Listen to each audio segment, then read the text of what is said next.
নমস্কাৰ আপোনালোক সকলোকে স্বাগতম জনাইছোঁ। সদৌ অসম গোৰ্খা ছাত্ৰ সন্থা সাপেখাতী আঞ্চলিক সমিতিৰ অন্তৰ্গত 9টা শাখা সমিতি আৰু গোৰ্খা নাৰী পৰিষদ বৰুৱাবাৰী শাখা সমিতিৰ একেলগে শপত গ্ৰহণ কাৰ্যসূচীৰ লগত সংগতি ৰাখি গৰখীয়া বাম প্ৰাথমিক বিদ্যালয়ৰ অৱসৰপ্ৰাপ্ত প্ৰধান শিক্ষক চন্দ্ৰকিশোৰ দত্ত আৰু সহশিক্ষক ৰজনীকান্ত দাস দুয়োগৰাকী শিক্ষকক গৰখীয়া বাম প্ৰাথমিক বিদ্যালয়ৰ প্ৰাংগণত বিদায় সম্ভাষণ অনুষ্ঠান আয়োজন কৰা হয়। সাপেখাতী আঞ্চলিকৰ সম্পাদক সুমিত গুৰুঙে আধৰা সভাৰ সভাপতিত্ব কৰে আঞ্চলিকৰ সভাপতি ৰাজেশ লিম্বুৱে। উক্ত সভাত গোৰ্খা ছাত্ৰ সন্থা কেন্দ্ৰীয় সাংগঠনিক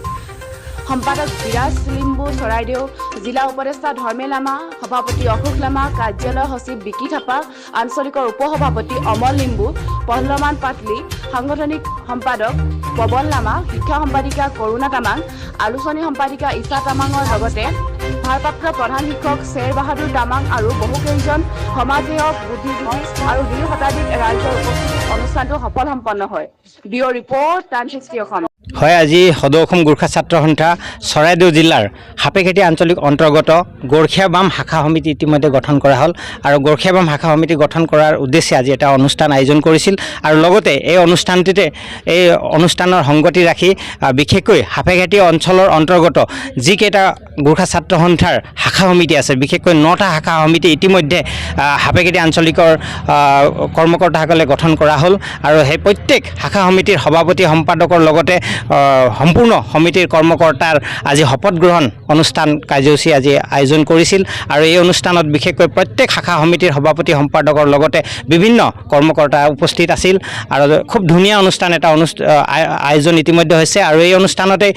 উপস্থিত আছিল আমাৰ কেন্দ্ৰীয় সমিতিৰ সাংগঠনিক সম্পাদক সন্মানীয় বিৰাজ লিম্বু ডাঙৰীয়া, লগতে আমাৰ জিলাৰ সতীৰ্থসকল উপস্থিত আছিল আৰু আঞ্চলিকৰ বিভিন্ন কৰ্মকৰ্তাৰ উপস্থিতিত আজি ধুনীয়া এক শপত গ্ৰহণ অনুষ্ঠান ইতিমধ্যে হৈ গ'ল আৰু লগতে তেখেতলোকে শপত গ্ৰহণ অনুষ্ঠানতেই কিছুমান সাংস্কৃতিক অনুষ্ঠানৰ কাৰ্যসূচীও ৰাখিছিল, য'ত নেকি খুব আমোদজনক অনুষ্ঠান ইতিমধ্যে হৈ গৈছে বুলি ক'ব পাৰি। এই শাখা সমিতি গঠন কৰাৰ উদ্দেশ্যটো কি বাৰু? চাওক, শাখা সমিতি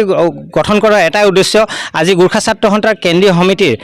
নিৰ্দেশ মতে প্ৰত্যেক ঘৰত গোৰ্খা ছাত্ৰ সন্থাৰ একোজনকৈ হ'লেও সদস্য আমি বনাব লাগিব। বিশেষকৈ ঘৰ ঘৰ ৰাখছোঁ, হৰ ঘৰ ৰাখছোঁ আমাৰ এটা গোৰ্খা ছাত্ৰ সন্থাৰ আজিৰ তাৰিখৰ লক্ষ্য আৰু উদ্দেশ্য আৰু সেই উদ্দেশ্যেৰে আমি প্ৰত্যেক শাখা সমিতিৰ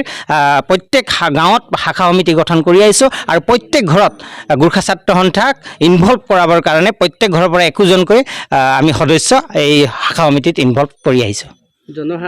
ৰাইজে আপোনালোকক কেনেকৈ সঁহাৰি? চাওক, ৰাইজৰ সঁহাৰি এতিয়া নহয়, আগৰ পৰাই গোৰ্খা ছাত্ৰ সন্থাক তেখেতলোকে বিশেষকৈ গোৰ্খা জনগোষ্ঠীৰ মূল সংগঠনটোই হৈছে গোৰ্খা ছাত্ৰ সন্থা। কাৰণ গোৰ্খা জনগোষ্ঠীৰ প্ৰত্যেকটো সমস্যাৰ ক্ষেত্ৰত একমাত্ৰ মাত মতা, প্ৰতিবাদ কৰা, সংগ্ৰাম কৰা সংগঠনটো হৈছে গোৰ্খা ছাত্ৰ সন্থা। গতিকে গোৰ্খা ছাত্ৰ সন্থাক বিশেষকৈ গোৰ্খা জনগোষ্ঠীয়ে সদায় আঁকোৱালি লৈছে, নিজৰ পুত্ৰ সংগঠন হিচাপে, নিজৰ ভাতৃ সংগঠন হিচাপে তেখেতলোকে আমাক আঁকোৱালি লৈ আহিছে আৰু ভৱিষ্যতলৈও আঁকোৱালি যাব আৰু তেখেতলোকৰ বিশেষকৈ অভিভাৱকসকলৰ বা ৰাইজৰ আদৰ মৰমৰ কাৰণে আজি আমি গোৰ্খা ছাত্ৰ